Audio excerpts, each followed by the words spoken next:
Bismillahirrahmanirrahim. Assalamualaikum warahmatullahi wabarakatuh. Apa kabar nasa semuanya? Subhanallah, alhamdulillah, luar biasa, tetap ceria. Allahu akbar, la ilaha illallah Muhammadar Rasulullah, inna nabil khair. Saya dirahmati Allah Subhanahu wa taala untuk mendapatkan keberkatan dari Allah Subhanahu wa taala. Mari sama-sama kita awali pertemuan kita pada hari ini dengan melafalkan al-basmalah seraya berdoa kepada Gusti Allah Subhanahu wa taala. Na'udzubillahi minasyaitonir rajim. Bismillahirrahmanirrahim. Rabbana jidna ilma warzuqna fahma wa amalan mutaqabbala rabbil rabbana. Benar semuanya, adapun tema kita pada kesempatan kali ini adalah mari mengenal kisah Nabi Muhammad. Subtema kisah Nabi Muhammad SAW. Adapun tujuan pembelajaran dari pertemuan kali ini di antaranya yang pertama menceritakan kisah kelahiran Nabi Muhammad. Yang kedua menceritakan kisah Nabi Muhammad pada masa kanak-kanak dan remaja. Adapun tujuan yang ketiga yang terakhir identifikasi dari nakli yang berkaitan dengan kisah Nabi Muhammad SAW. Kisah kelahiran Nabi Muhammad SAW. Nabi Muhammad lahir di kota Mekah pada tanggal 12 Rabiul Awal tahun Gajah, bertepatan dengan tanggal 20 April 571 Masehi. Ayahnya bernama Abdullah bin Abdul Muthalib, ibunya bernama Aminah Az-Zuhriyah binti Wahab bin Abdul Manaf. Ayah Nabi Muhammad meninggal ketika beliau berada dalam kandungan ibunya. Abdullah meninggal dalam perjalanan pulang berdagang. Oleh karena itu, ketika dilahirkan ia sudah menjadi yatim.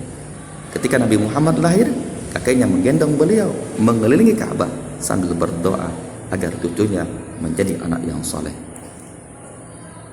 Nama Muhammad diberikan oleh kakeknya Abdul Muthalib. Nama itu begitu asing didengar oleh masyarakat Arab pada waktu itu. Adapun wanita pertama yang menyusui Nabi Muhammad setelah ibu kandungnya adalah Suwaibah Aslamiyah. Beliau adalah budak pamannya Abu Lahab. Kemudian Nabi Muhammad disusui oleh Halimah Sa'diyah. Memang sudah menjadi kebiasaan para bangsawan pada waktu itu, jika mereka memiliki anak maka akan disusukan kepada orang lain. Kisah masa kanak-kanak dan remaja Nabi Muhammad SAW. Pada usia 6 tahun, Aminah mengajak Nabi Muhammad untuk berziarah ke makam ayahnya, sekaligus mengunjungi keluarga ibunya. Dalam perjalanan pulang ke Makkah, di perkampungan Abwa, ibunya jatuh sakit dan akhirnya meninggal dunia. Nabi Muhammad pulang dengan ditemani seorang budak bernama Ummu Aiman. Sejak saat itu, Nabi Muhammad menjadi anak yatim piatu.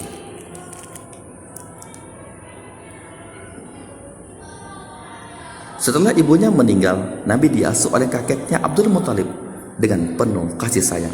Kemudian pada usia 8 tahun, kakeknya meninggal dunia. Akhirnya Nabi Muhammad diasuh oleh pamannya yang bernama Abu Thalib. Setiap hari ia mengembalakan kambing milik pamannya. Ia ingin meringankan beban hidup pamannya. Nabi dikenal sebagai anak yang rajin bekerja, jujur, dan saat berusia 12 tahun, Nabi diajak oleh pamannya berdagang ke negeri Syam atau Syria. Pada usia 15 tahun, Nabi sudah ikut serta dalam perang Fajar. Adapun dari nakli tentang kisah Nabi Muhammad SAW. A'udzubillahi minasyaitonir rajim. Bismillahirrahmanirrahim.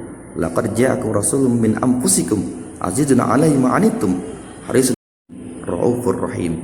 Yang artinya, sungguh telah datang kepadamu seorang rasul dari kaummu sendiri, berat rasa olehnya penderitaanmu saat menginginkan keimanan dan keselamatan bagimu, belas kasihan lagi penyayang terhadap orang-orang. Al-Quran Surah Taubah surah ke-9 ayat 128. Nasihat yang saya banggakan dan penjelasan tadinya biasa minimal paling sedikit 16 baris dan maksimal paling banyak 18 baris. Harapan Ustaz kiranya dapat kamu kerjakan dengan baik dan benar, supaya apa? Supaya kamu nanti mumtaz ataupun excellent. Amin amin ya rabbal alamin. Ustaz yang Ustaz banggakan, demikianlah materi kita pada hari ini. Lebih kurang mohon maaf pada Allah Subhanahu ampun, kiranya bermanfaat bagi kita semuanya. Mari sama-sama kita akhiri pertemuan kita pada hari ini dengan melafalkan alhamdulillah seraya dalam majlis. A'udzubillahi minasyaitonir rajim. Bismillahirrahmanirrahim. Subhanallah bihamdika asyhadu illa anta astaghfiruka wa atubu ilaik. Akhirul kalam fastabiqul khairat. Liqa ma'as salamah. Assalamualaikum warahmatullahi wabarakatuh.